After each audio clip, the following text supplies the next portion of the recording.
کبھی سوچا ہے کہ کچھ لوگ کیسے اتنی غیر معمولی کامیابی حاصل کر لیتے ہیں جبکہ باقی بس دیکھتے رہ جاتے ہیں؟ آج ہم ڈیوڈ شوارٹز کی کتاب بڑی سوچ کا جادو کے اندر چھپے رازوں کو جانیں گے اور یہ سمجھ لیں کہ یہ صرف مثبت سوچ پر کوئی عام سی کتاب نہیں ہے، نہیں، یہ ایک پورا عملی فریم ورک ہے، ایک ایکشن پلان ہے جو یہ سکھاتا ہے کہ کامیابی کے لیے اپنی سوچ کو بڑا کیسے کیا جائے۔ تو آئیے اس بالکل بنیادی سوال سے شروع کرتے ہیں جس کا جواب اس کتاب میں ہے۔ آخر وہ ہے کیا جو کچھ لوگوں کو اتنا زیادہ کامیاب بنا دیتا ہے؟ عام طور پر یہی سمجھا جاتا ہے کہ بھئی ذہانت، اچھی قسمت یا اچھے حالات یہی کامیابی کی وجہ ہیں، لیکن یہ کتاب کہتی ہے کہ اصل بات کچھ اور ہے۔ کامیابی کا انحصار ان چیزوں پر اتنا نہیں ہے جتنا کہ کسی کے سوچ کے سائز پر ہے۔ جی ہاں، سوچ کا حجم وہی اصل فرق ڈالتا ہے۔ اچھا، اس بات کو سمجھانے کے لیے کتاب میں ایک بڑی دلچسپ مثال ہے ہیری نامی سیلزمین کی۔ تو جناب ہیری اپنے ساتھ کام کرنے والوں سے 5 گنا، جی ہاں 5 گنا زیادہ کما رہا تھا۔ اب سوال یہ ہے کہ کیا وہ 5 گنا زیادہ سمارٹ تھا؟ نہیں۔ کیا وہ 5 گنا زیادہ محنت کرتا تھا؟ بالکل بھی نہیں۔ فرق صرف ایک تھا، ہیری کی سوچ باقی سب سے 5 گنا بڑی تھی۔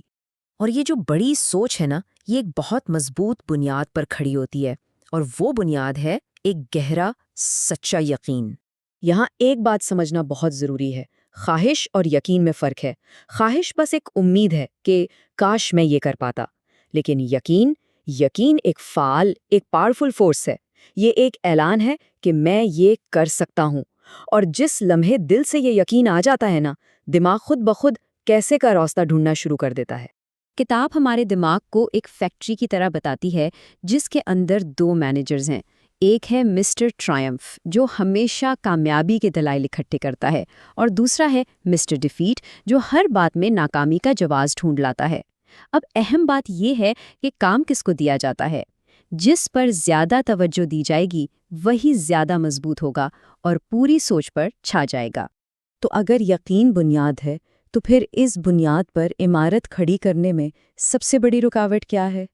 کتاب کے مطابق یہ بہانے بنانے کی عادت ہے، جسے مصنف نے ایک بیماری کا نام دیا ہے۔ اسے ایکسکیوزائٹس کہا گیا ہے، یعنی ناکامی کی بیماری۔ یہ ایک بہت ہی دلچسپ نکتہ ہے۔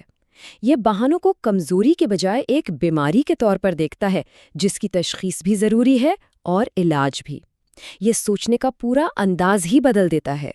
تو کتاب بتاتی ہے کہ اس بیماری کی 4 بہت عام قسمیں ہیں۔ سب سے پہلی، صحت کا بہانہ۔ اس کا علاج، اپنی صحت کے بارے میں باتیں کرنا، شکایتیں کرنا بند کریں۔ دوسری ہے ذہانت کا بہانہ۔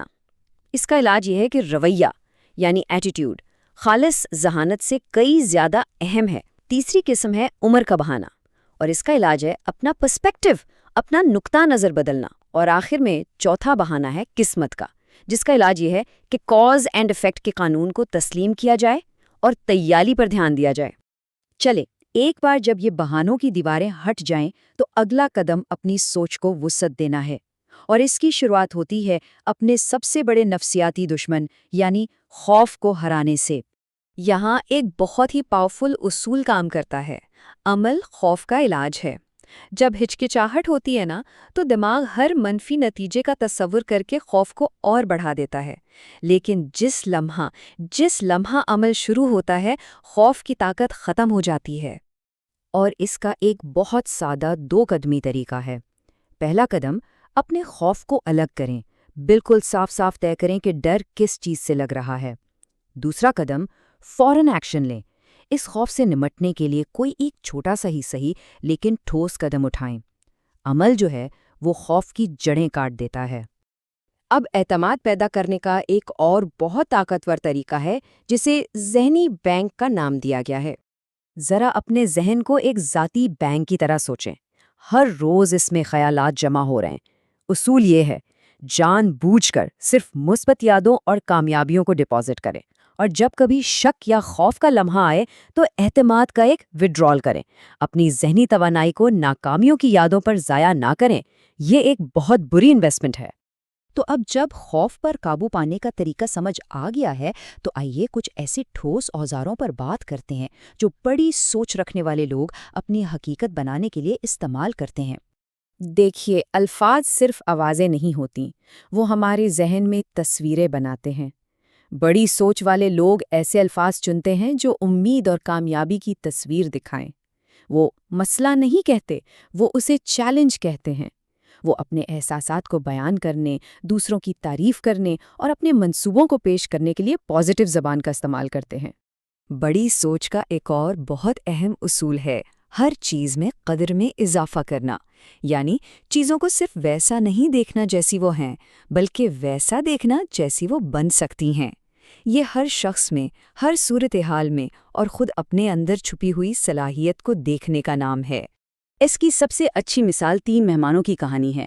جب ان سے پوچھا گیا کہ وہ کیا کر رہے ہیں تو پہلے 2 نے کہا کہ وہ اینٹ لگا رہے ہیں یا روزی کما رہے ہیں، لیکن تیسرے نے ایک ویژن کے ساتھ جواب دیا، میں دنیا کا سب سے عظیم گرجا گھر بنا رہا ہوں۔ اس کا ویژن بڑا تھا اور اسی ویژن نے اس کے کام کو مانا اور قدر دی۔ اور آخر میں اس بڑی سوچ کو عملی جامہ پہنانے اور دوسروں پر ایک مثبت اثر ڈالنے کے لیے ہمیں ایک لیڈر کی طرح سوچنا سیکھنا ہوگا۔ اچھا، قائدانہ سوچ کے بھی 4 بنیادی اصول ہیں۔ پہلا، دوسروں کے جوتوں میں پیر ڈال کر سوچنا۔ دوسرا، ہمیشہ ہمدردی اور انسانیت کو پہلے رکھنا۔ تیسرا، ہمیشہ ترقی کا سوچنا اور اس کے لیے کوشش کرنا۔ اور چوتھا، گہری سوچ اور منصوبہ بندی کے لیے تنہائی میں وقت نکالنا۔ تو اس ساری گفتگو کا نچوڑ کیا ہے؟